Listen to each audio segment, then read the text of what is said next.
Coming up on Valley View News. As elections approach, we look at propositions on the ballot. Plus, our ongoing series on the cost of going to college. And the Indie Night Film Festival showcases short films and web series on the big screen. Hello and welcome to Valley View News. I'm Brian Bruman. And I'm Sammy Shakta. As the midterm election approaches, we're going to take some time here to review a few very important propositions that will be on the ballot November 6th. And we'll also take a look at some very important candidate races. Proposition 6 repeals the Road Repair and Accountability Act passed last year. That bill increased the gas tax by 12 cents a gallon. It also increased the cost of vehicle registrations. $52 billion will be raised over 10 years. That money already funds 300 infrastructure projects in LA County alone. Projects like repaving parts of the 605, 10, and Pacific Coast highways. But Prop 6 supporters say that the fuel tax increase was never approved by voters. They say the cost of living in California is already too high, and California already has a $16 billion budget surplus. They want the state to use that money to fix roads and infrastructure, instead of imposing new taxes for it.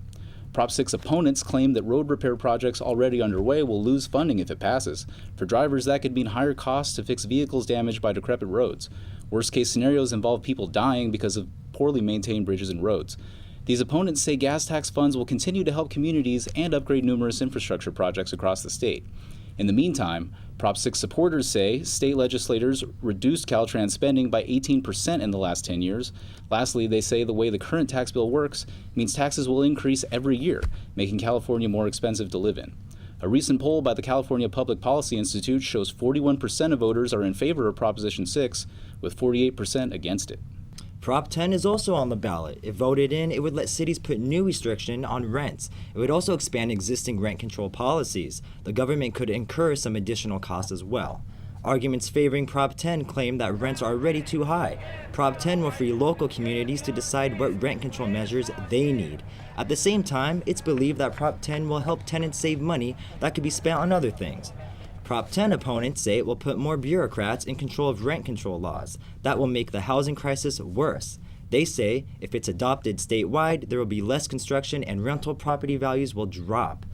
Recent polls showed that there are more people opposing Prop 10 than supporting it. Prop 10 is on the ballot in the midst of a statewide affordable housing crisis. There's an estimated 114,000 homeless population in California. Other propositions on the ballot include Proposition 1, authorizes $4 billion in bonds for housing programs and veterans' home loans. Proposition 2 lets the state use money from the county mental health fund to pay for $2 billion in homeless prevention housing. Proposition 3 issues more than $8 billion in bonds for water-related infrastructure and environmental projects. Proposition 4 authorizes $1.5 billion in funds for construction of children's hospitals. Proposition 5 focuses on revising the processes, making it easier for home buyers over the age 55 who are severely disabled to transfer their tax assessments. Proposition 7 lets the legislature provide a permanent daylight savings time if the federal government allows it. And Proposition 8 will require dialysis clinics to issue refunds for revenue above a certain amount. Proposition 11 will let ambulance companies keep workers on call during paid breaks. Proposition 12 bans the selling of meat from animals that are living in a confined space. Supporters of Measure W took to Echo Park to voice their concerns. Valley View News reporter Nicole Martinez is live with details. Nicole? Los Angeles residents will decide if they want to make the most out of storm water. People gathered in Echo Park to show their support for Measure W. The measure raises money for projects to capture and clean storm water. Nancy Schroeds is Associate Director at Hill the Bay. She supports the bill. We spend a lot of money, a lot of time importing water from really far away. It's time that we use that liquid gold right here, and we can use it with nature-based solutions. So building things like wetlands, like here at Echo Park Lake, and greenways and parks, things like that. It's estimated that more than 100 billion gallons of stormwater is lost in LA County annually. The Safe Clean Water program will help Los Angeles save and clean water. Corey Bell of the Natural Resources Defense Council explains. An opportunity to clean our water. We have a water pollution problem with stormwater going into the oceans polluted, but it's also an opportunity to get a local supply of drinking water, which obviously LA desperately needs. If the measure passes, homeowners will pay taxes on paved or built-up areas that prevent water from entering ground. The money will all go back to LA residents. Bruce Rensick of Los Angeles Waterkeeper believes in a green LA. It's going to raise $300 million a year. And what it's going to do is it's going to help green our communities, build greener streets throughout LA County, more parks, green our schools, green our businesses, green our homes. Measure W will appear on the November 6th ballot. In order for it to go into effect, 2/3 of the voters must vote yes. Now back to you guys in the studio.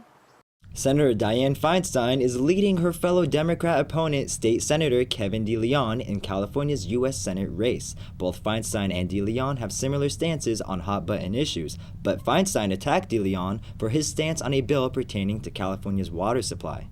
Current polls show Senator Feinstein leading DeLeon by 16 points. She's been California Senator since 1992, and at 85 years old, she apparently remains popular among voters. The race also highlights the small amount of options available for conservative voters. There is not a Republican in the Senate race to vote for.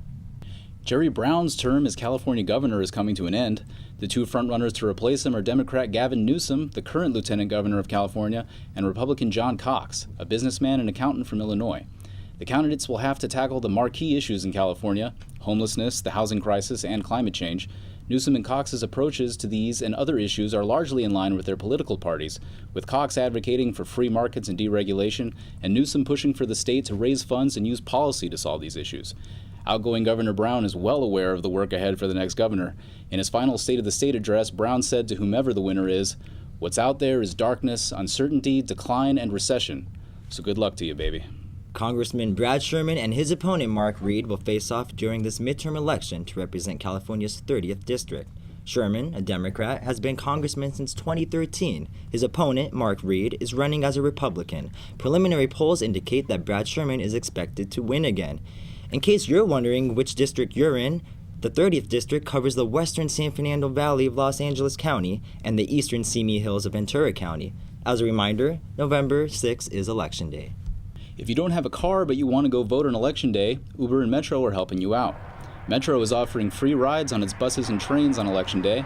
This follows the trend of cities like Houston and Kansas City who have free public transportation for elections. Uber, for its part, is offering a $10 discount on rides to polling places. That could easily cover a ride to a nearby polling center. Uber's discount takes effect when a person uses their poll locator button on Election Day. The company says it can use its technology to make sure that every Uber rider in the country can make it to the polls. Some college students face housing insecurity and homelessness. The Wisconsin Hope Lab surveyed 43,000 students in 20 states. It found 36% of students were housing insecure last year. Some lived in overcrowded homes and struggled to pay rent. 9% of students reported being homeless. In our ongoing series on the college price tag, we spoke to a USC student who is fighting for her education despite being homeless. The student shares her story but wants to remain anonymous. Valley View News reporter Chris Farias tells us more.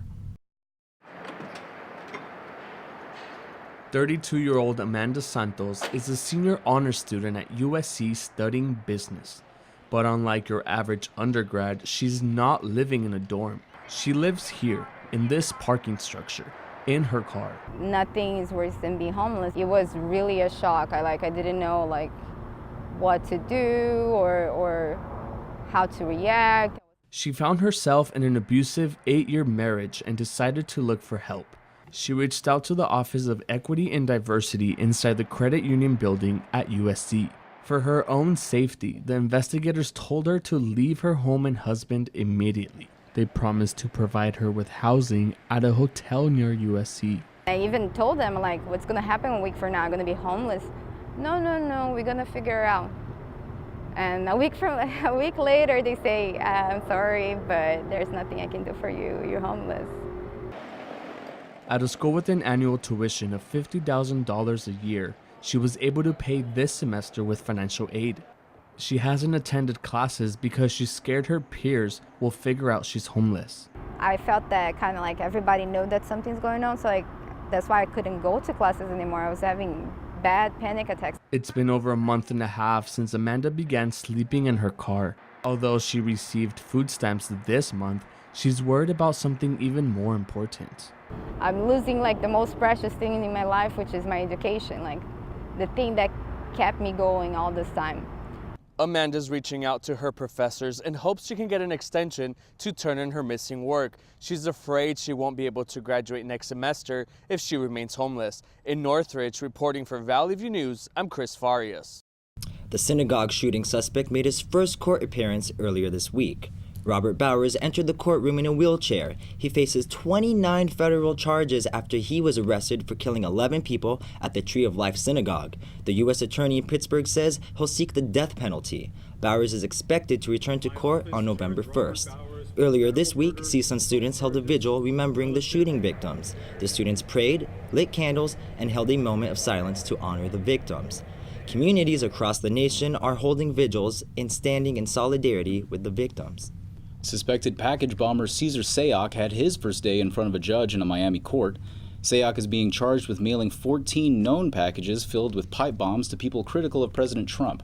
The FBI says he had a list of over 100 potential targets. Those people will be notified by the agency even if they haven't received packages yet. If convicted, Sayoc faces up to 48 years in prison. The migrant caravan continues its journey to the southern U.S. border. Thousands of migrants are still days away to reach their destination, the U.S. The Trump administration recently says it'll send an additional 5,000 soldiers to prevent the caravan from entering the country. In addition, the administration wants to narrow the category of individuals who can still apply for asylum. Indie Nights is one way Hollywood takes notice and celebrates independent filmmakers. Valley View's Amaya Milan Wright takes us to one Indie Night event to meet some new storytellers.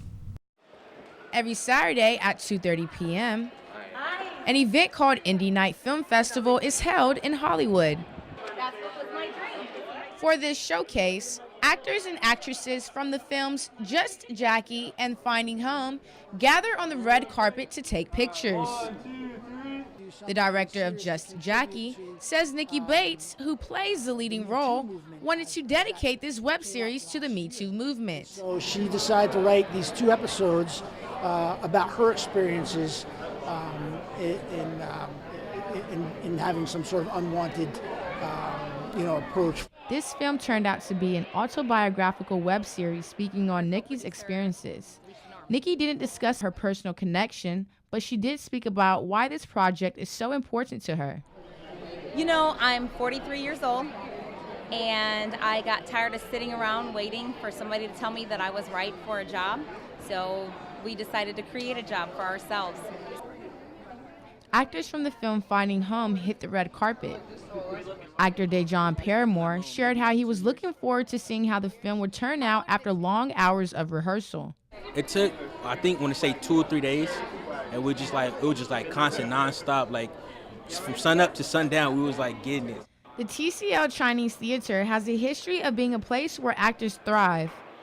Award-winning actors and casting directors gather to watch films produced through this festival to find upcoming filmmakers, actors, and directors. This is Imai Milan Wright at the TCL Chinese Theater in Hollywood. Valley View News. Now we go into the world of entertainment. Daria Hariri, what do you have for us? So much, Brian.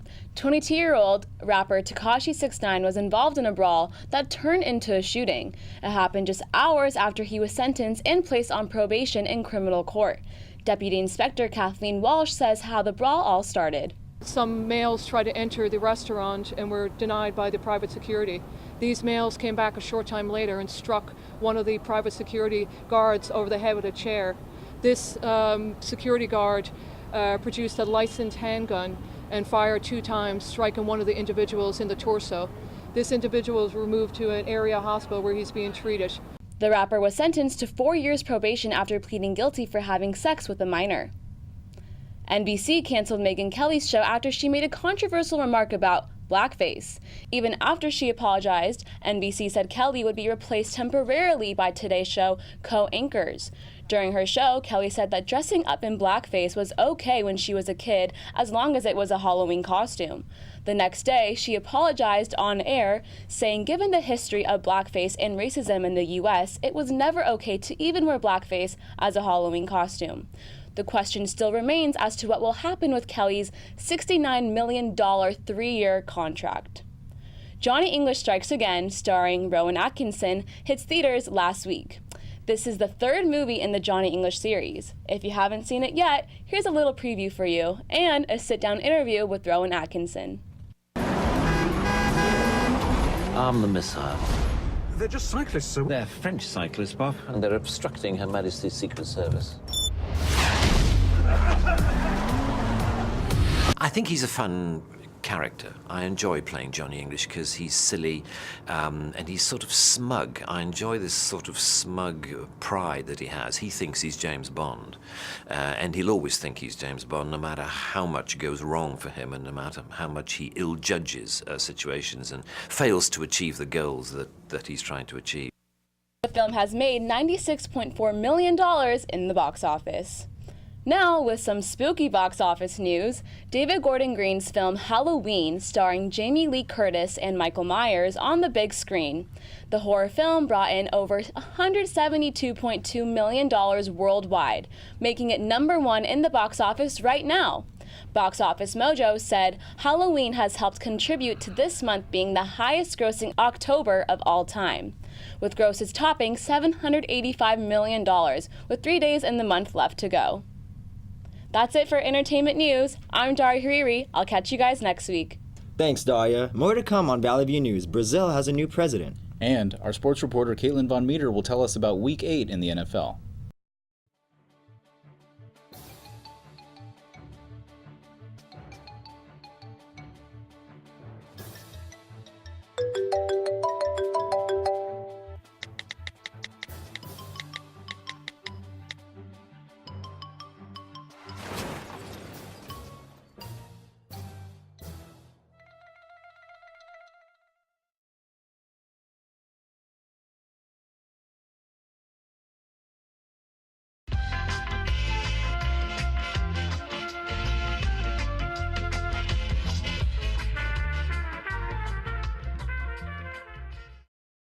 CSUN's campus newspaper, The Sundial, has a few stories in the works.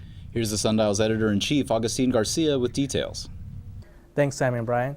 The Sundial published 2 stories last week. One story was on how a CSUN student and her brother immigrated to the United States at a young age. Another story is how our 7 things freshman students and transfer students should take advantage of when they're here at CSUN. In other news, we're still accepting applications or work for our Arts in the Edition. If you have any questions or want to submit, please email ane@csun.edu. Back to you guys. Thanks, Augustine. Tragedies and elections are happening around the world. Catherine Molina is in our Digital Media Center with news. 6 bodies have been found as of Monday after a plane crash near Indonesia. The Lion Air flight was carrying 189 people when it suddenly disappeared from radar. It was a new Boeing 737 MAX 8 flying to Pangkal Pinang. It crashed only 13 minutes after takeoff. The cause of the crash is still under investigation. Supporters of Brazil's president-elect Jair Bolsonaro celebrated in the streets of Rio de Janeiro after his election. Bolsonaro was declared the winner after 94% of the votes were counted. He promised to run a government that protects citizens who do their civic duties and respect the laws. His victory caps one of the most violent political campaigns in Brazil's history, amid a prolonged recession, rising crime rates, and widespread corruption scandals. Runners were forced to make their way through ankle-deep water during the Venice Marathon. Runners powered through the water as spectators cheered them on. Reports say the flooding was caused by Aqua Alta, a high tide from the Adriatic Sea. This follows last year's mishap when athletes were sent in the wrong direction for several hundred meters. That's it for international news. Now back to you guys in the studio. It's been a crazy week for sports fans in LA. Let's get the latest on sports with Caitlin Von Meter. What's going on? Thanks, Sammy. The Boston Red Sox are the World Series champions. In the final Game 5, Red Sox Steve Pearce hit a 2-run home run off Clayton Kershaw's 6th pitch of the game. First inning, Boston is up 2-0. Pearce hit a solo home run to left field. This extended the Red Sox lead 5-1. With a 1-2 pitch, Red Sox pitcher Chris Sale caught Dodgers Manny Machado swinging for the final strikeout. The Red Sox celebrated a huge 5-1 victory over the Dodgers. The last time Boston won the World Series was in 2013. There's a lack of African American baseball players in the youth leagues that typically feed into Major League Baseball. Valley View's Jay Davis explains. Baseball, America's pastime, has seen a drop-off in African American players in the last few decades. Everything on TV is majority NBA, NFL, so that's what kids see most on TV. If they don't have someone there that's there to usher that game down to them, they probably won't pick it up. MLB has made an effort to increase participation in youth programs, including the RBI program that has produced current major leaguers from inner cities. You see people that look like you doing that well in upper level that you want to get towards, especially as a player, then you're going to want to have your friends join you, just want to have that dream, you know, making it to the next level. There's an abundance of circumstances that can point to the lack of diversity within the game. Thousands of dollars is essential for equipment and entering into tournaments, in comparison to sports like basketball and football.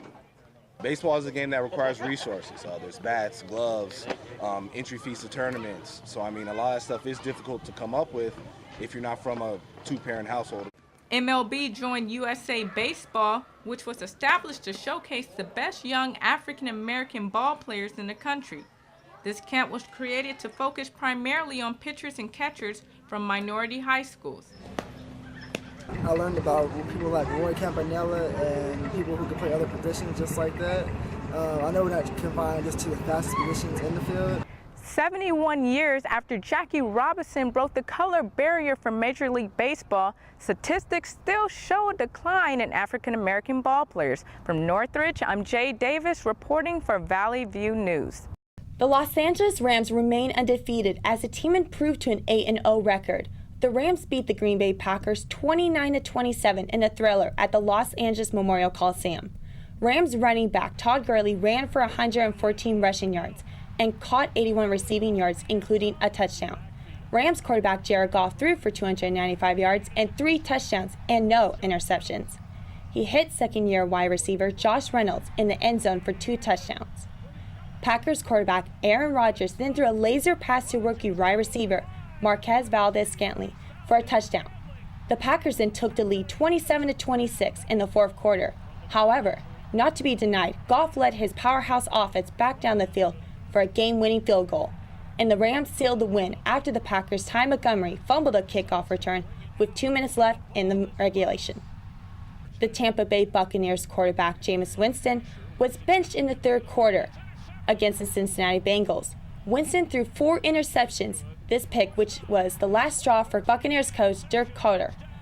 Backup quarterback Ryan Fitzpatrick executed 3 scoring drives in the fourth quarter to tie the game at 34, including this 80-yard pass to speedy receiver Mike Evans, who ran the ball in for a touchdown.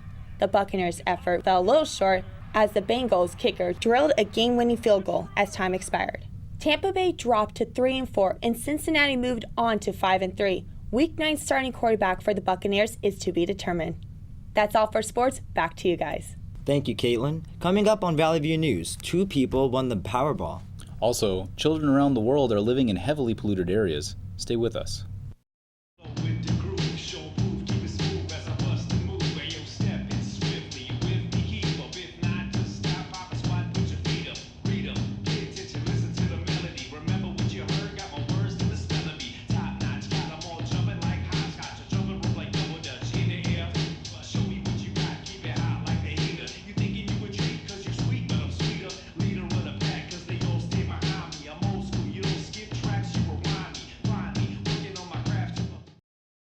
Two people won the $687.8 million Powerball jackpot. One ticket was sold at a bodega in West Harlem. The unidentified winner will split nearly $688 million with someone in Iowa who also had the winning number. The winners matched all 6 numbers, 8, 12, 13, 19, 27, and Powerball 4. This was the 4th largest lottery prize in U.S. history. A white North Carolina woman went viral after going on a racist rant against her African-American neighbors. She was wondering what the 2 sisters were doing in the neighborhood. Do you live here? Why do we feel that we need to be here, like hanging out? Oh, call them! Oh my God, call them! And she calling us names. The woman, identified as Susan Westwood, threatened to call the police. Sisters Lisa and Mary Garris say they were waiting for AAA to come and jump their car when the woman approached them. They're now seeking legal action. Westwood was fired after her boss saw the video. How bad could shoveling snow really be for your health? Here's Isabel Ochoa with social media, tech, and health news. Thanks, guys. A report by the World Health Organization shows 93% of the world's children under 15 live in extremely polluted air. The air that many children breathe is so bad it puts their health at risk. In 2016, an estimated 60,000 children died from respiratory infections. Air pollution can affect neurological development, cognitive ability, and can trigger asthma and childhood cancer. Children living in heavily air-polluted countries are more susceptible to chronic conditions like cardiovascular disease into their adulthoods. The WHO said every child should breathe clean air so that they can grow and fulfill their full potential. Children happen to be more vulnerable to the harmful effects of pollution because they inhale and exhale more often and are closer to the ground. This increases the risk of children inhaling more pollutants, especially since toxins tend to hover closer to the ground. World Stroke Day was recognized this week. Organizations around the world are raising awareness about the serious health condition. The World Stroke Organization started the annual event in 2006. They declared stroke as a public health emergency around the world. And the World Stroke Organization now has an ongoing campaign that serves as a year-round alliance for advocacy. When someone is having a stroke, you are urged to call 911. CPR should be performed if necessary.